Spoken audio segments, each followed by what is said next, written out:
La Primera Guerra Mundial, 1914-1918, marcó un antes y un después en la historia de la humanidad, no solo por su escala global y su impacto político, sino también por la transformación radical de la guerra misma. Fue un conflicto donde la tradición militar del siglo XIX chocó con la innovación tecnológica del siglo XX. En ese cruce, nacieron y se perfeccionaron armas que cambiarían para siempre la forma de combatir, desde gases venenosos hasta tanques, pasando por submarinos y ametralladoras de una letalidad sin precedentes. Este ensayo narrativo explora esas nuevas armas, sus orígenes, sus inventores y el impacto devastador que tuvieron en los campos de batalla. Al inicio del conflicto, en 1914, muchos soldados marcharon hacia la guerra con la idea romántica de una contienda rápida y gloriosa. Vestían uniformes vistosos y cargaban rifles similares a los utilizados en guerras anteriores. Sin embargo, pronto se encontraron atrapados en una guerra de trincheras, donde el frente occidente, que atravesaba Francia y Bélgica, se convirtió en un laberinto de barro, alambre de púas y muerte constante. Fue en este escenario donde las nuevas armas comenzaron a definir la experiencia de la guerra.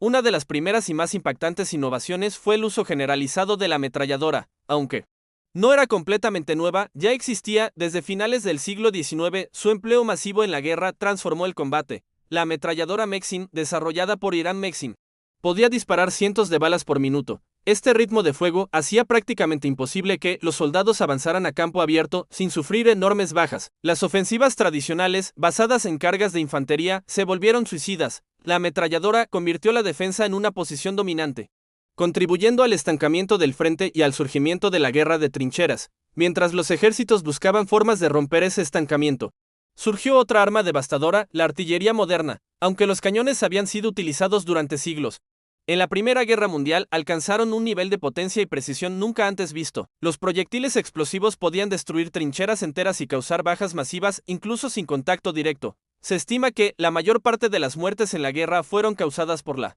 artillería. Bombardeos prolongados, como los de la batalla de Verdun o el Somme, creaban paisajes lunares donde la vida parecía imposible.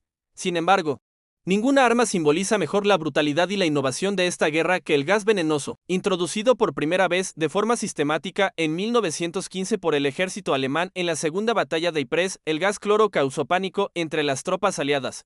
Los soldados, sin protección adecuada, sufrían asfixia, cejera y una muerte agonizante. Posteriormente se desarrollaron gases aún más peligrosos, como el gas mostaza, que quemaba la piel y los pulmones y podía permanecer activo en el terreno durante días. El desarrollo de armas químicas fue impulsado por científicos como Fritz Haber, un químico alemán que desempeñó un papel clave en la producción de gas venenoso. Haber es una figura profundamente controvertida, mientras que su trabajo en la síntesis de amoníaco ayudó a alimentar a millones de personas. Su contribución a la guerra química lo vincula con uno de los aspectos más oscuros del conflicto.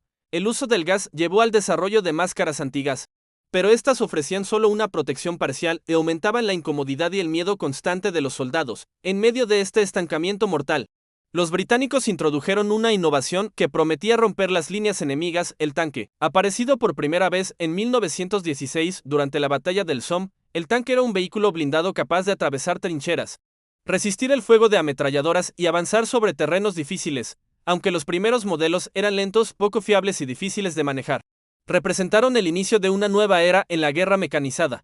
El desarrollo del tanque fue un esfuerzo colectivo, pero figuras como Ernest Swinton y Winston Churchill jugaron un papel importante en su promoción. Churchill, entonces primer lord del almirantazgo británico, apoyó la creación del Comité de Lesseps, encargado de desarrollar estos vehículos. Los primeros tanques causaron sorpresa y miedo entre las tropas alemanas, aunque su impacto inicial fue limitado debido a problemas técnicos y tácticos. Sin embargo, sentaron las bases para el uso masivo de blindados en conflictos posteriores. Otra dimensión completamente nueva de la guerra fue el combate aéreo. Al principio, los aviones se utilizaban principalmente para reconocimiento, observando los movimientos del enemigo desde el aire, pero pronto se equiparon con armas y se convirtieron en cazas y bombarderos.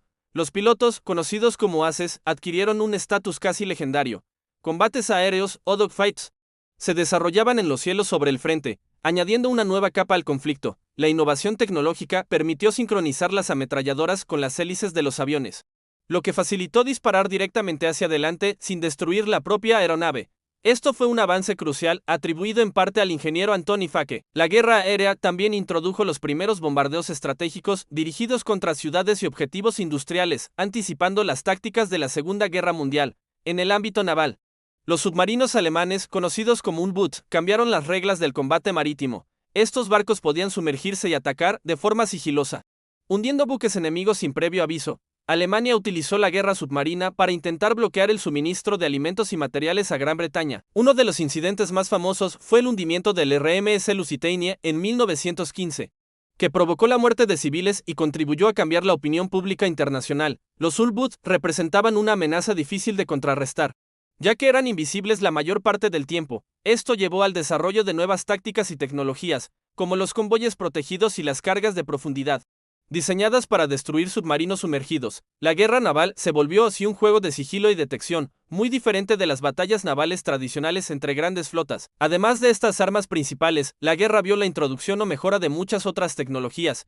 El uso del alambre de púas, por ejemplo, se generalizó para proteger las trincheras y dificultar los avances enemigos. Las granadas de mano se convirtieron en armas esenciales en el combate cercano dentro de las trincheras. Incluso las comunicaciones evolucionaron con el uso de teléfonos de campaña, señales luminosas y palomas mensajeras. Lo más significativo de todas estas innovaciones no fue solo su existencia, sino su combinación. La Primera Guerra Mundial fue una guerra industrial, donde la producción en masa y la tecnología determinaron el resultado tanto como el valor de los soldados.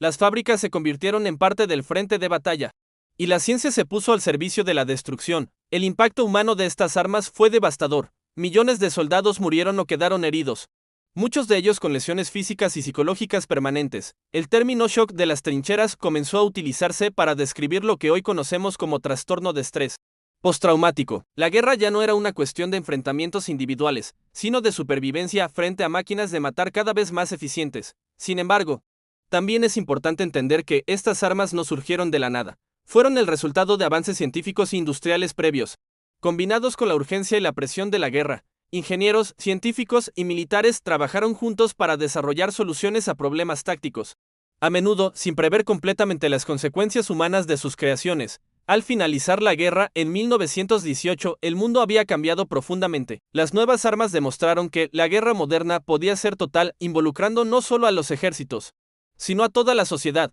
También dejaron una lección amarga: el progreso tecnológico no siempre significa progreso moral. En las décadas siguientes, muchas de estas innovaciones serían perfeccionadas y utilizadas nuevamente, con consecuencias aún más devastadoras. La Segunda Guerra Mundial, por ejemplo, llevaría la guerra aérea y mecanizada a niveles nunca antes vistos, pero las bases de ese conflicto ya estaban presentes en las trincheras de la Primera Guerra Mundial. En conclusión, las nuevas armas utilizadas durante la Primera Guerra Mundial transformaron la naturaleza del combate de manera radical, desde la ametralladora hasta el tanque, pasando por el gas venenoso y los submarinos. Cada innovación representó tanto un avance tecnológico como un incremento en la capacidad de destrucción. Este conflicto no solo redefinió la guerra, sino que también obligó a la humanidad a enfrentarse a las consecuencias de su propio ingenio. Fue una guerra donde la ciencia y la industria se aliaron con la violencia, dejando una huella imborrable en la historia y en la conciencia colectiva del mundo.